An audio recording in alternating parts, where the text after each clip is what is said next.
திமுகவை சேர்ந்த மூத்த அமைச்சர்கள் வந்து வாரிசு அரசியலை செய்யாதவங்க இதை பத்தி விமர்சிக்கணும் அப்படின்னு சொல்றாங்க. நான் வாரிசு அரசியல் எனக்கு கிடையாது. குறிப்பிடல. இப்ப நான் தான் உங்கள்கிட்ட கருத்து பேசிட்டு இருக்கிறேன். நான் தான் உங்கள்கிட்ட வந்து தொலைக்காட்சிக்கு பேட்டி கொடுத்துட்டு இருக்கிறேன். என்னுடைய சம்பந்தப்பட்ட கேள்வி கேட்டீங்களா சரியா இருக்கு.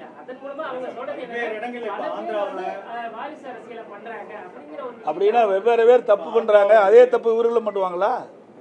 ஒருவர் தப்பு பண்றாங்கன்னா மற்றவர்களும் அதே தப்பு பண்ணலாமா? இவர்கள் தானே முன்னாடி என்ன சொன்னாங்க?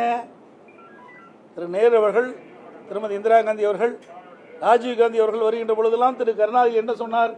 குடும்ப ஆட்சி நடக்குன்னு சொன்னார்ல, வாரிசு அரசியல் நடக்குன்னு சொன்னார்ல. இப்ப திமுகவில் அப்படித்தான் நடக்குது.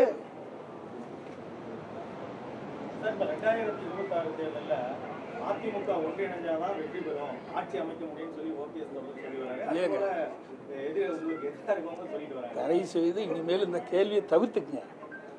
ஏனென்றால் உச்சநீதிமன்றம் சரி, தேர்தல் ஆணையம் சரி, அனைத்து இந்திய அண்ணா திராவிட முன்னேற்ற கழகம், எங்கள் பகுதியில் இருக்கிற அனைத்து இந்திய அண்ணா திராவிட முன்னேற்ற கழகத்துக்கு அனைத்து அங்கீகாரம் கொடுக்கப்பட்டு விட்டது. திரு ஓபிஎஸ் அவர்கள் அடிப்படை உறுப்பிலிருந்து நீக்கப்பட்டவர், கட்சியில் கிடையாது. அதிமுகனா எங்கள் தரப்பு தான் அதிமுக. இது ஒன்றா போச்சு, ரெண்டா போச்சு, மூணா போச்சு, அதெல்லாம் பேசாதீங்க தயவு செய்து. நடந்து முடிஞ்ச நாடாளுமன்ற தேர்தலிலே அனைத்து இந்திய அண்ணா திராவிட முன்னேற்ற கழகம் 1% வாக்கு கூடுதலாக பெற்றிருக்குது. 2019 நடைபெற்ற நாடாளுமன்ற தேர்தலை விட 2024 நடைபெற்ற நாடாளுமன்ற தேர்தலில் அனைத்து இந்திய அண்ணா திராவிட முன்னேற்ற கழகம் 1% வாக்கு அதிகம் பெற்றிருக்குது. கூட்டணி பலம் குறைவாக இருக்கின்ற இந்த நேரத்திலே அதிக வாக்குகளை பெற்ற கட்சி அதிமுக கட்சி. அதனால் இந்த ஊடகமும் பத்திரிகையும் அருள்கூர்ந்து நான் கேட்டுக்கொள்கின்றேன். இனி இவர் இருக்கிறார், அவர் இருக்கிறார், அவரெல்லாம் இல்லை. உங்களுக்கு எல்லாமே தெரியும். நீ வேணுமெனே பரபரப்பான செய்தி வேணுவதற்காக இந்த கேள்வி கேட்கறீங்க. அவர் பேசுறதுக்கெல்லாம் நான் பதில் சொல்ல முடியுமா? சட்ட நீதி என்ன இருக்குது? சட்ட நீதி என்ன இருக்குது உங்களுக்கு தெரியுமில்ல? அதிமுக என்பது எங்க தரப்பில் இருக்குது. அதிமுக எல்லா அதிகாரங்களும் நாங்கள் பெற்று ஒரு தேர்தலையும் நாங்கள் சந்திச்சிட்டோம். அதே மாதிரி அவங்க என்ன சொல்றாங்க சார், அப்போ வந்து 19 தொகுதியில போட்டிட்டு 20% வச்சிருந்தாங்க. இப்போ 34 தொகுதியில போட்டிட்டு இருக்காங்க. ஆனா 1% தான் அதிகம். ஆனா எத்தனை கூட்டணி ஒட்டுக்கா இருந்தது? அதிமுக, பாரதிய ஜனதா கட்சி, ரெண்டாவது பாட்டாளி மக்கள் கட்சி, இப்படி பல கட்சிகள் எங்களோடு இருந்த காரணத்தினாலே அதிக வாக்குகள் பெற்றோம். இன்றைக்கு அதிகமான தொகுதியில்னா கூட கூட்டணி கிடையாதுல்ல, அந்த கூட்டணி வாக்குகள் எங்களுக்கு கிடைக்கல.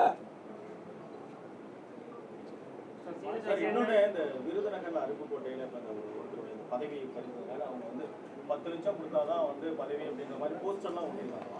அதெல்லாம் வேணும் என்று திட்டமிட்டு சில சதிகாரங்கள் செய்கின்ற சதி. அனைத்து இந்திய அண்ணா திராவிட முன்னேற்ற கழகத்தை பொறுத்த வரைக்கும் உண்மையாக உழைக்கின்றவர்களுக்கு நிச்சயமாக அவர்கள் இல்லம் தேடி பரவி வரும். இதில் எந்த மாற்று கருத்தும் கிடையாது.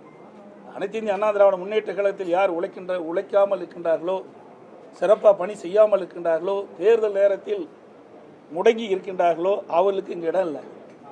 கட்சியில் தலைமைக்கு கட்டுப்பட்டவர்கள் தலைமை அறிவிக்கின்ற வேட்பாளர்களை ஆதரித்து வேகமாக துரிதமாக தேனீக்களை போல இன்று எறும்பை போல சுறுசுறுப்பாக பணியாற்றி வாக்குகளை சேகரித்து அவரை வெற்றி பெறுவதற்கான உண்டான பணியை செய்கின்றவர்களுக்கு இங்கே முன்னுரிமை கொடுக்கின்றது. சில பேர் தேர்தல் நேரத்தில் அவர்கள் முழுமையாக செயல்படுவதில்லை.